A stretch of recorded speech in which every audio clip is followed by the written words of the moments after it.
সবাইকে আজকে আইসিটি ক্লাসে স্বাগতম। তো আজকে আমরা যে চ্যাপ্টারটা আলোচনা করব সেটা হচ্ছে আমাদের বইয়ের পঞ্চম অধ্যায় ইন্টারনেট পরিচিতি।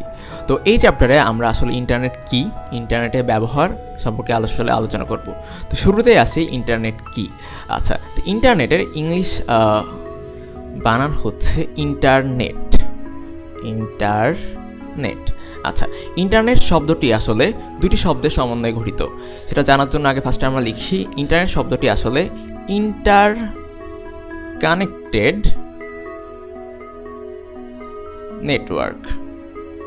এই দুটি শব্দ থেকে আসলে ইন্টারনেট শব্দের উৎপত্তি। কীভাবে? এই দেখো, ইন্টারনেট ইন্টার কানেক্টেড থেকে যেটা এসেছে সেটা হচ্ছে ইন্টার, আর নেটওয়ার্ক থেকে এসেছে নেট।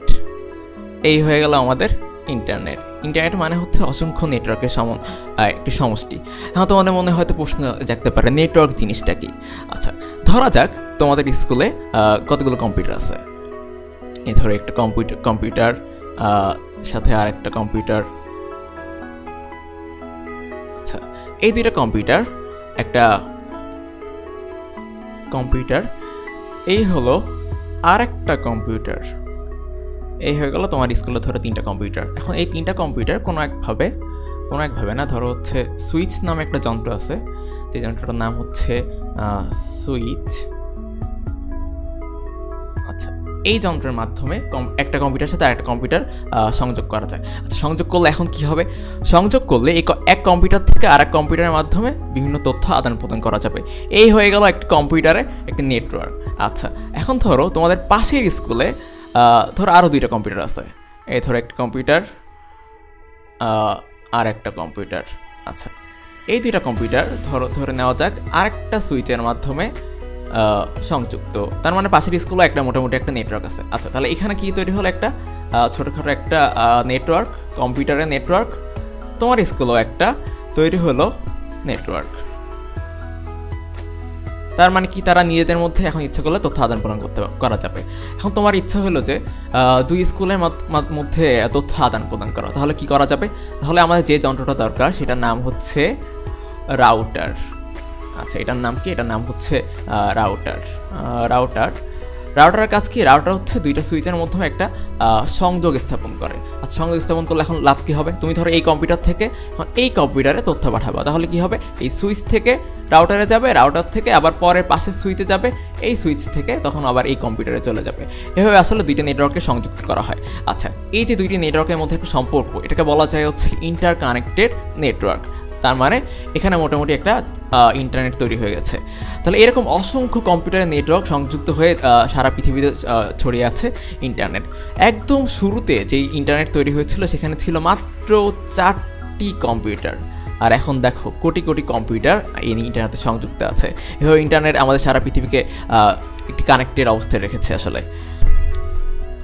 তো এবার ইন্টারনেটের ব্যবহার নিয়ে একটু আলোচনা করা যাক। ইন্টারনেটের ব্যবহার কেমন হতে পারে? এই যেমন ধরো আমরা যে বই পড়ছি, আমরা ইচ্ছা করলে বই ইন্টারনেট থেকে ডাউনলোড করে নিতে পারি। বই পড়া একটা কাজ হতে পারে, ইন্টারনেটের একটি ব্যবহার বই পড়া। এছাড়া তোমার ধরো হঠাৎ করে মনে হলো গান শুনবা, তাহলে ইচ্ছা করলে ইন্টারনেট থেকে তুমি গানও শুনতে পারো। আচ্ছা, এরপর তোমার হয়তো ইচ্ছা হলো তুমি কোনো পত্রপত্রিকা পড়বে, তাহলে ইন্টারনেট থেকে পত্রপত্রিকাও পড়া যেতে পারে। আচ্ছা, এরপর ধরো তোমার ইচ্ছা হলো যে তুমি কোনো এক স্থানের ছবি দেখবা, তাহলে ছবিও দেখা যাবে। এছাড়া কোনো জায়গার মানচিত্র ইন্টারনেট থেকে দেখা যাবে। এই ছিল ইন্টারনেট মাত্র কয়েকটি ব্যবহার। এছাড়া আরও অসংখ্য ব্যবহার ইন্টারনেটে রয়েছে, যেগুলো তোমরা আরও বড় হলে জানতে পারবা। তো ইন্টারনেটের এই সকল ব্যবহারের মাধ্যমে আমরা আমাদের জীবনকে আরও সহজ করে ফেলতে পারি। তো ইন্টারনেটে অসংখ্য তথ্য থাকে। এই তথ্যগুলো তাহলে কীভাবে তোমার সামনে সবাই তুলে ধরবে, বা অন্য দেশের লোকরা কীভাবে তাদের তথ্যগুলো তোমার সামনে তুলে ধরবে? এই তুলে ধরার মাধ্যম হচ্ছে ওয়েবসাইট। আচ্ছা, তখন এই ওয়েবসাইট দেখার জন্য তোমার তাহলে কি দরকার?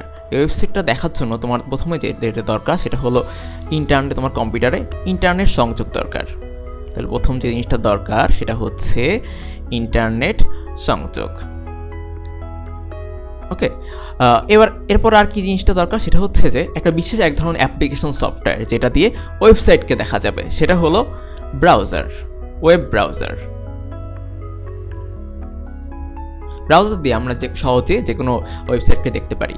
আচ্ছা, তো আমরা এরপরে বিভিন্ন ওয়েবসাইট দেখার চেষ্টা করব। তো বন্ধুরা, চলো আমরা এবার একটু দেখে নিই কীভাবে কোনো একটি ওয়েবসাইটে আমরা ঢুকতে পারি। তো ওয়েবসাইটে ঢুকতে গেলে আমার যে সফটওয়্যারটা দরকার সেটা হচ্ছে ব্রাউজার সফটওয়্যার। তো ব্রাউজার সফটওয়্যার অনেক রকম হতে পারে, এই যেমন গুগল ক্রোম আমরা একটা দেখছি, এছাড়া মোজিলা ফায়ারফক্স, ইউসি ব্রাউজার, এরকম আরও অনেকগুলো ব্রাউজার সফটওয়্যার আছে যেগুলো দিয়ে আমরা যে কোনো ওয়েবসাইটে ঢুকতে পারি। তো এই জন্য আমাদের শুরুতে কী করতে হবে, ব্রাউজার সফটওয়্যার একটু ডাবল ক্লিক করতে হবে মাউসতে। এই দেখো আমরা একটা ব্রাউজার সফটওয়্যারে ঢুকে পড়লাম। আচ্ছা, তো ব্রাউজার সফটওয়্যারে একটা জিনিস খেয়াল করে দেখো, তো ব্রাউজার সফটওয়্যার দিয়ে যদি তুমি কোনো ওয়েবসাইটে ঢুকতে চাও সেজন্য দুইভাবে ঢোকা যায়, একটা হচ্ছে সার্চ ইঞ্জিন দিয়ে, আর একটা হচ্ছে ওয়েব অ্যাড্রেস দিয়ে। আচ্ছা, সার্চ ইঞ্জিন কি? সার্চ ইঞ্জিন হচ্ছে তুমি এরকম একটা সার্চ ইঞ্জিন অনেক রকম হতে পারে, যেমন গুগল, ইয়াহু। তো সার্চ ইঞ্জিনে যে কোনো কিছু লিখলেই সেটা খোঁজা খুব সহজ। এই যেমন ধরো সার্চ ইঞ্জিনে আমি লিখলাম হচ্ছে লিবারেশন ওয়ার বা আমাদের মুক্তিযুদ্ধের যে ওয়েবসাইটটা। তো লিবারেশন ওয়ার লিখলে এই দেখো, লিবারেশন ওয়ার যদি আমি লিখি তাহলে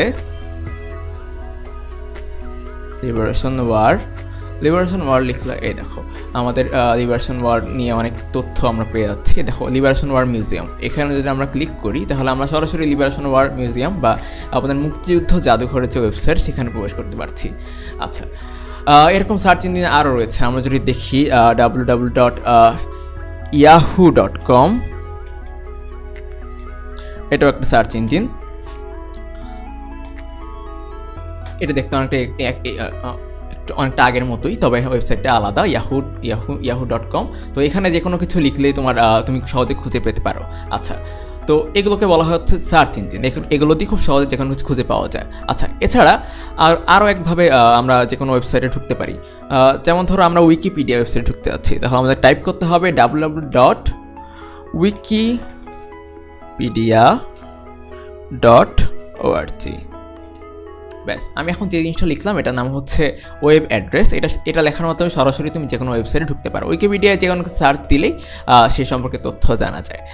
আচ্ছা, তো আমরা আরও একটা ওয়েবসাইট দেখতে পারি, যেমন ধরো নাসার ওয়েবসাইট, সেটা হচ্ছে www.nasa.gov। এটা দিয়ে আমরা এই দেখো সরাসরি আমরা নাসার ওয়েবসাইটগুলো দেখতে পাচ্ছি। এখান থেকে আমরা যে কোনো তথ্য সহজে জানতে পারি। তো বন্ধুরা, এই ছিল মোটামুটি ইন্টারনেটের পরিচিতি। ইন্টারনেট সম্পর্কে আমরা অনেক কিছু জানলাম, আশা করি তোমাদের সবগুলো কাজে লাগবে।